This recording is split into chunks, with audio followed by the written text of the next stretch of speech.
Assalamualaikum warahmatullahi wabarakatuh. Perkenalkan, nama saya Saza Frazakia, NIM 1803211000079. Nah, pada kesempatan kali ini saya akan menjawab 4 pertanyaan mengenai sumber daya alam yang ada di Indonesia. Tentang apa saja itu? Simak video berikut ini ya. Untuk pertanyaan pertama yaitu, apakah Indonesia memiliki cadangan sumber daya alam yang banyak? Iya atau tidak? Menurut saya adalah iya. Mengapa demikian? Karena Indonesia memiliki sumber daya alam baik hayati maupun non-hayati dan sumber daya alam yang dapat diperbaharui maupun tidak dapat diperbaharui. Indonesia memiliki kekayaan hutan yang cukup banyak, kekayaan laut yang melimpah dengan berbagai jenis ikan dan biota laut yang tersedia karena Indonesia merupakan negara maritim. Nah, diperoleh dari website Menteri Energi dan Sumber Daya Mineral atau ESDM mengenai sumber daya alam. Indonesia memiliki sumber daya alam yang banyak, yaitu pada subsektor migas dengan cadangan minyak yang tercatat saat ini sebanyak 3,8 miliar barel. Nah, pada artikel lain, pada potensi gas alam di Indonesia selain minyak bumi, Indonesia memiliki cadangan gas alam yang cukup besar, yaitu sebesar 170 TSCF dan produksi per tahunnya mencapai 2,87 TSCF. Dengan komposisi tersebut, maka Indonesia memiliki reserve to production mencapai 59 tahun. Nah, gas alam ini juga memiliki harga yang stabil karena jauh dari muatan politis dan tidak seperti minyak bumi pada umumnya. Untuk pertanyaan kedua yaitu, bagaimana sikap Anda mengenai depresi dari kelangkaan sumber daya alam di Indonesia, baik hayati maupun non-hayati? Perlu kita ketahui, depresi memberikan efek atau dampak yang negatif bagi kita maupun bagi lingkungan sekitar. Dan kelangkaan sumber daya alam itu sendiri dapat memberikan dampak negatif pula terhadap kehidupan manusia, khususnya di Indonesia. Nah, karena dengan adanya kelangkaan tersebut, maka mengartikan bahwa terdapat banyak permintaan kebutuhan sumber daya manusia, tapi terbatasnya sumber daya alam yang tersedia untuk masa yang akan datang. Contohnya pada jurnal dengan judul Analisis Dampak Kebijakan Pertambangan Terhadap Kehidupan Sosial Ekonomi Masyarakat di Kelurahan Makroman. Nah, di sini disebutkan pada sumber daya alam non-hayati di kawasan pertambangan selalu terjadi kerusakan atau pencemaran lingkungan dan penggerogotan kedaulatan negara. Karena pada hal tersebut dapat sering terjadinya pro kontra yang memiliki analisis yang bertolak dengan substansi yang berbeda. Nah, kelompok pro pertambangan melupakan aspek lingkungan hidup dan lebih condong kepada aspek ekonominya, sedangkan kelompok kontra tambang lebih menegaskan pada aspek lingkungan hidup dan keberpihakan kepada sosial ekonomi masyarakat kawasan sekitar.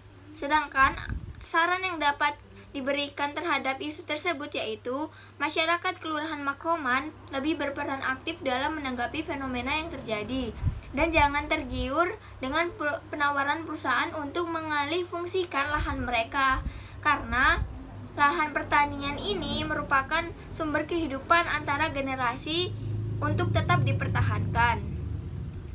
Nah, adapun sikap yang perlu diterapkan adalah dengan cara meminimalisir penggunaan tertentu mulai dari hal kecil dulu untuk mengurangi depresi dan kelangkaan yang terjadi pada sumber daya alam yang ada di Indonesia baik hayati maupun non-hayatinya, yaitu mulai dari hal kecil seperti penghematan dalam penggunaan listrik, air, melakukan pemanfaatan yang memiliki pengaruh positif terhadap lingkungan, dan memperhatikan lingkungan sekitar.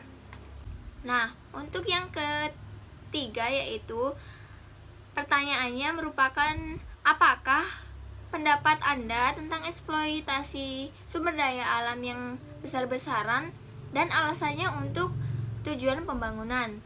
Perlu kita ketahui, sebelum melakukan pembangunan, alangkah baiknya untuk membuat perencanaan yang matang terlebih dahulu tentang pembangunan. Kita harus memikirkan apakah ada dampak positif dan negatifnya bagi masyarakat maupun lingkungan sekitar. Pembangunan yang baik adalah pembangunan yang berkelanjutan dengan memperhatikan lingkungan dan tidak hanya memperhatikan kesejahteraan ataupun keuntungan para pelaku ekonomi atau para pelaku usaha bisnis tersebut. Nah, apabila seorang pelaku usaha melakukan eksploitasi secara besar-besaran, maka hal tersebut dapat melanggar etika bisnis yang berlaku, seperti dalam jurnal dengan judul Dampak Eksploitasi Sumber Daya Alam Terhadap Kesejahteraan Masyarakat dalam Pandangan Etika Bisnis Islam. Nah, eksploitasi besar-besaran yang dilakukan oleh perusahaan pertambangan telah mengingkari hakikat demokratisasi ekonomi dan amanat pada undang-undang loh, yaitu pada Pasal 33 UUD 1945 dikarenakan lebih mengedepankan orientasi ekonominya, dan oleh karena itu diperlukannya peraturan pemerintah yang lebih memihak kepada kepentingan rakyat dan pengelolaan sumber daya alam agar sumber daya alam ini tidak akan mengalami kelangkaan atau depresi secara besar-besaran yang memiliki efek terhadap masyarakat atau manusia. Nah, untuk pertanyaan keempat yaitu apa yang kalian ketahui mengenai konservasi dan bagaimana tindakan dari pemerintah? Berdasarkan salah satu dari 6 jurnal yang kelompok kami telah review dengan judul Kebijakan Pengelolaan Lingkungan Hidup Berbasis Ekonomi Sumber Daya di Provinsi Maluku Utara. Konservasi merupakan suatu kegiatan normatif dalam upaya melakukan kebijakan, pengendalian, dan pengelolaan lingkungan hidup dengan pengelolaan sumber daya alam yang perlu diikuti dengan teknologi yang ramah lingkungan.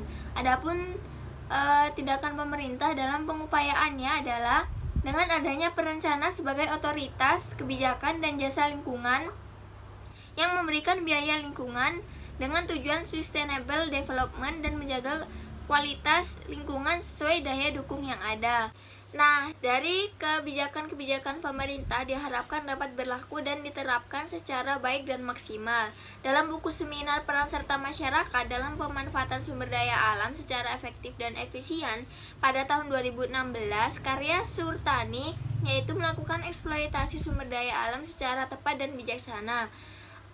Apalagi khususnya terhadap sumber daya alam yang tidak dapat diperbaharui seperti minyak bumi, gas alam, ataupun batu bara, dan mencari penggantinya untuk sumber daya lain. Mengadakan penghijauan atau reboisasi untuk menjaga kelestarian aneka flora dan fauna, serta untuk mencegah terjadinya erosi atau banjir akibat ulah dari manusia itu sendiri.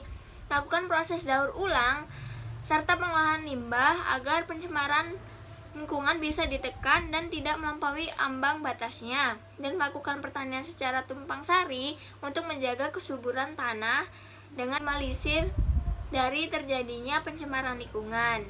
Cukup sekian pemaparan dari 4 pertanyaan sumber daya alam yang telah saya jelaskan. Mohon maaf apabila terdapat kesalahan dalam penyampaian kata atau kalimat. Semoga bermanfaat bagi teman-teman. Wassalamualaikum warahmatullahi wabarakatuh.